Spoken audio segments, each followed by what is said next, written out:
Hi. We'll just wait about one more minute, see if anybody else logs on to join us, and then we'll get started. Okay.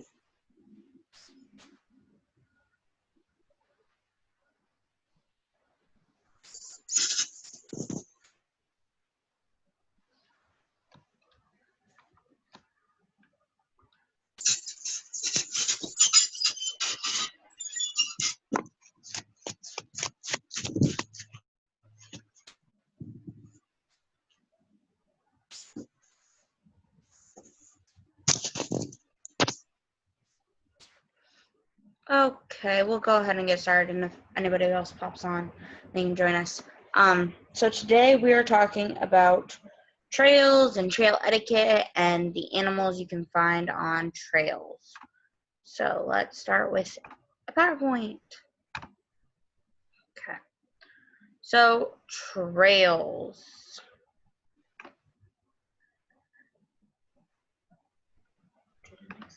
Okay. So trail etiquette. So one of the first rules is to always stay on the trail. So when you're walking, typically when you're walking around a trail, you don't want to venture off into the woods or wherever your trail happens to be. You want to tend to stay on the trail. It's always the safest place to be. It saves you from getting hurt. It saves other people from getting hurt. It's the best thing to do. And like when you're driving, when you're on a trail, you typically want to stay to the right on a trail so that if somebody is coming up behind you, maybe a jogger or somebody that's biking or even maybe somebody that's walking a little bit faster than you, they're going to pass on the left. So it's just like when you're driving. You always want to try and stay on the right side of the trail and let people pass you on the left. And then if you stop to take a rest, they usually recommend you try and do that off the trail. Like don't just stand or anything on the trail while you're taking a rest. And some trails are really nice. They have like benches spread out so far. So if you needed to take a rest, you could just take a seat on the bench off the trail. So you're not really in anybody else's way and everybody can keep going about their trail adventures. Next, you want to make sure you report any vandalism when you're on a trail. So if you're walking a trail and you see that something's been damaged or even if it's been vandalized or something, you always want to make sure you tell somebody. So who do you think you would tell if you found some kind of damage or something on a trail? You guys know? A cop? Yeah, you could tell a cop, but also a lot of trails, especially if it's like a state park or a nature trail or stuff like that, they have game wardens or like people that are in charge of the state park, and you can always contact them too and be like, hey, I saw this at this park in this area, and they can always go fix it. And then you want to take only pictures and leave only prints. So what do you think that means? Take only pictures and leave only prints. To not like throw your trash on the ground. Yep, don't throw your trash on the ground. Don't try and take bugs or animals or something that you find on the trail home with you.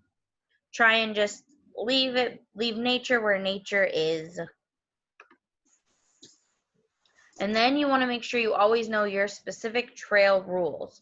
So can you think of any trails you've ever been on that have specific rules for that trail? Yes.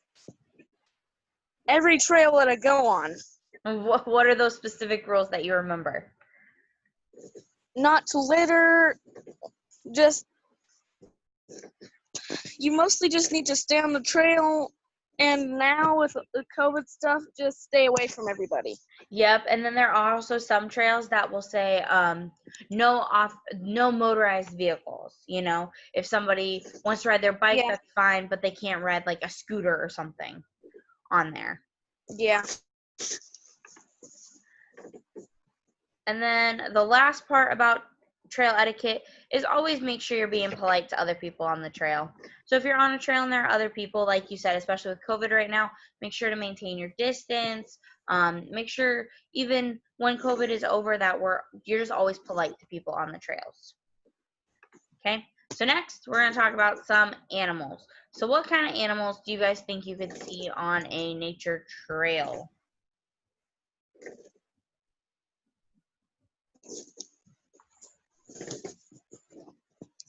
Maybe like snails. Snails, okay. Deer. Deer, yep. I've definitely seen some deer when I've walked some trails.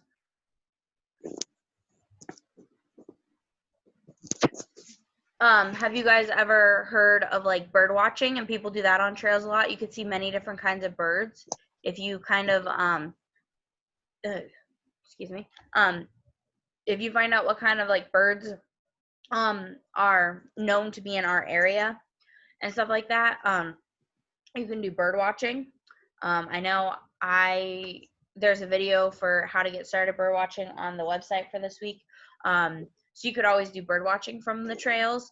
I know for the daycare I work at, we do that. We have a whole week dedicated to birds, and we usually go out to camp, and we go out on the trail and we do some bird watching, see what birds we can find.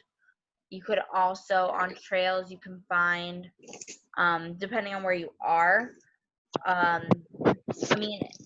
depending on where you are, you can see all different kind of animals. If you've ever been to Ashland, to the wildlife safari, that has a trail, and on those trails, they have birds, and they have eagles, and they have bears, and they have wolves on those trails. So it just kind of depends on where you're going on your trail. If you're if you're doing a trail like hiking or climbing in the mountains, you're probably more likely to see maybe a mountain lion or any of those kind of animals. And if you're doing something more locally, like here in town, you're probably more likely to maybe, depending on where you go, see a deer. It just kind of depends. So here are some trail viewing tips. So these are just some tips for if you're out trying to find animals on the trails, how you should go about it, okay? So the first one is stay quiet and calm. Why do you think you should probably stay quiet and calm when you're out trying to find animals on a trail? So that you don't scare them. Yep, you don't want to scare the animals. You want to just try and keep yourself calm and just take in the beauty of whatever animal you happen to see on your trail. The next one is you want to be discreet, which means you want to wear muted colors and limit your fragrance. Why would you think you want to wear muted colors and limit your fragrance?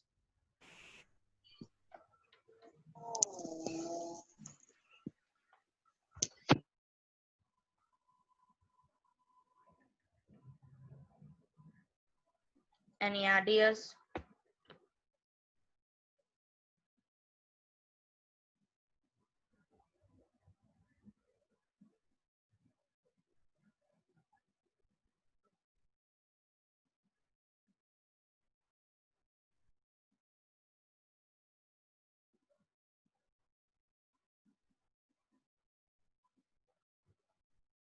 No clues? Okay, so why it says you should do that is mostly they want, I mean, if you're gonna go, it's kind of a iffy question because you want to probably limit your fragrance, like if you guys are young, but like for older people who wear a lot of perfume and stuff like that, it kind of takes away from just the smells of nature. And for when it says muted clothing, it kind of wants you to wear light, like not such bright colors. But also the best thing to do if you're like going, somewhere like in a mountainous area or something like that, you should always though make sure you're wearing more brighter colors, because if for whatever reason you would have an emergency or you get hurt or something and have to call for help, if you're wearing a brighter color, it's going to be easier for you to find. But that is probably the best thing to do.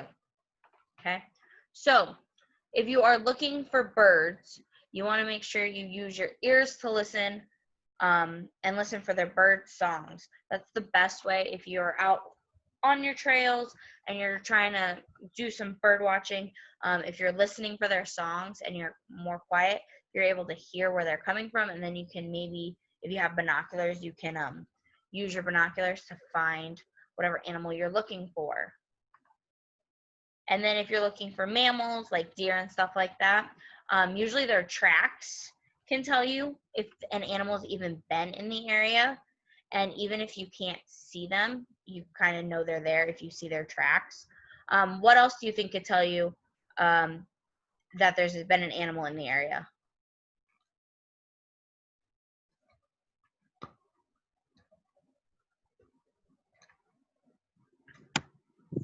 Broken sticks.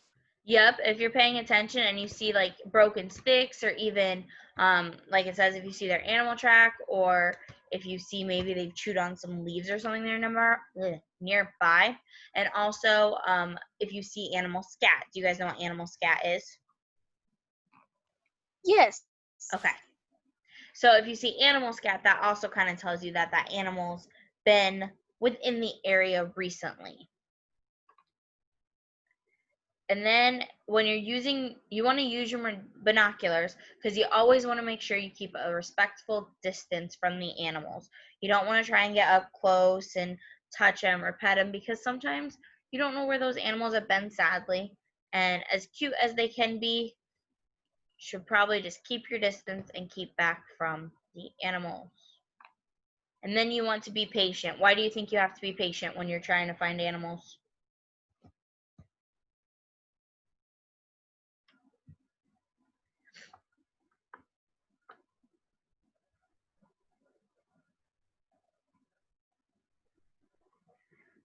So you have to be patient, because if you go out and for the sole purpose of trying to find animals on the trail, you may not always find them. So if that's what you're out and your intent is to do, you may have to find a nice bench and sit for a while and just kind of sit and be patient and wait for the animals to come and find you. Okay? And next, like we talked about earlier when we talked about trail etiquette, you want to leave the wildlife in nature, and you don't want to try to take it home. This is mostly for like any bugs or anything you'd find on the trail. It's just better to leave them in the environment they're in and not try to take them home with you. And then you want to also make sure you go where their habitat is, such as state parks or public lands. So you're probably, depending on where you live, I live in town, I'm probably not going to see a deer in my backyard. If I want to go see a deer, I'm going to have to go more to where they live. If I want to see a bunny, on the other hand, I could probably go to my backyard, and there's probably one sitting in the yard. Just kind of depends, but you got to go to the habitat where that animal is. And depending on where you are and what you're looking for, it just kind of depends, because there are some animals that you probably won't see on a trail here in Nebraska, but if you would go to a mountain trail in Colorado or something, you would see an animal that you're looking for that you wouldn't find here. And then last but not least, always do your homework. And not the homework you get from school, which you should still do, but you also want to find out what wildlife lives in your area. Make sure you know what lives in the area that you are looking in. Okay? So we've talked about a few animals. So the next few slides are going to be a picture of an animal, and you guys got to tell me what the animal is. And then I think I wrote a little something about it. Okay? So first animal. They're easy pictures. So what animal are we looking at?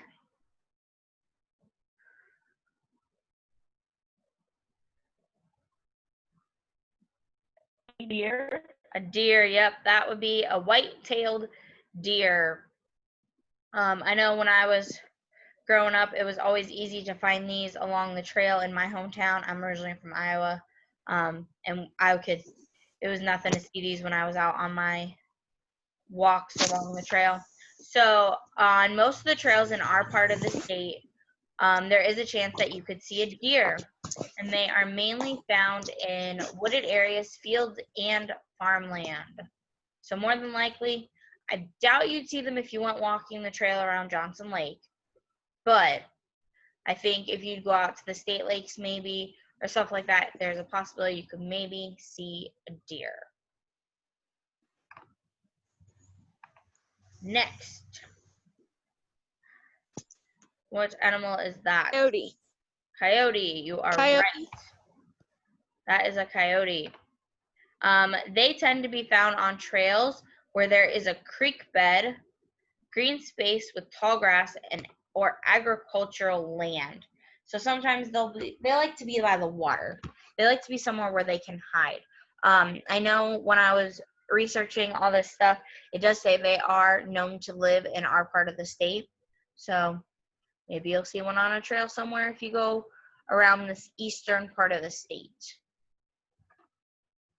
And then, Rabbit. yep, a cute little cottontail rabbit. And you can see those just about anywhere. I see like 3 when I go outside in the morning to go to work. Usually hopping through my yard. And yep, just like I said, you don't just see cottontails on the trails. You can also see them in your own backyard. Okay, so that's the end of the slideshow. I have to say something. What? I know a place where there's tons of coyotes. Oh, where's that? Arkansas. Arkansas? By Yeah. the crystal mines. Oh. Every night you can hear like 80 of them howling. Interesting. That'd be. I don't know if I'd be scared or not hearing a coyote howl outside. If it sounded really close, I might be a little scared. But I know if you go out to the state lakes, one of my friends is camping out there right now, so I've been spending some time out at the lakes hanging out with them. And there's geese all over the state lakes. You can see them just about everywhere when you go out there.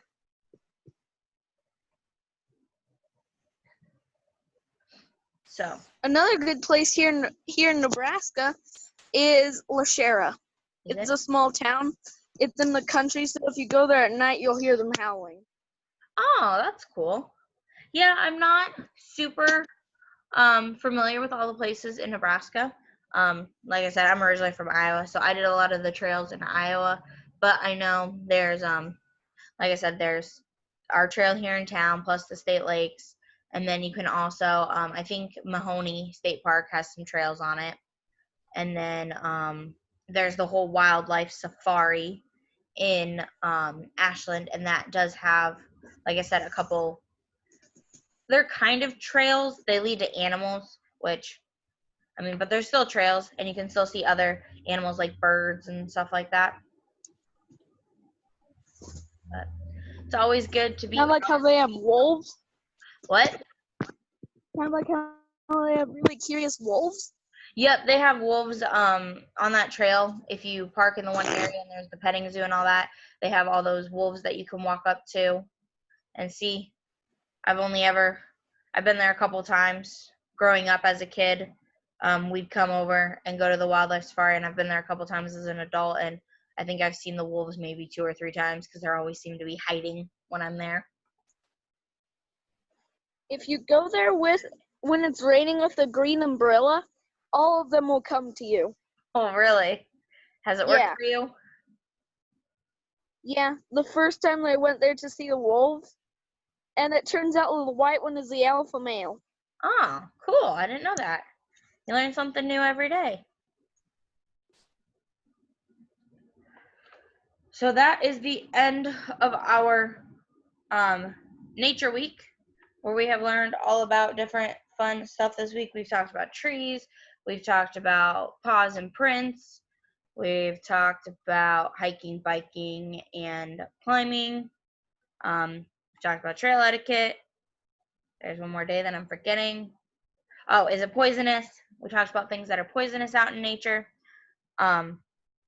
So that is the end of Nature Week. Next week, we will be focusing on a virtual world tour. So we'll be learning all about different countries. So come ready to learn all about different countries next week. And I hope you guys have a great weekend. Hope to see you Monday. Bye, guys.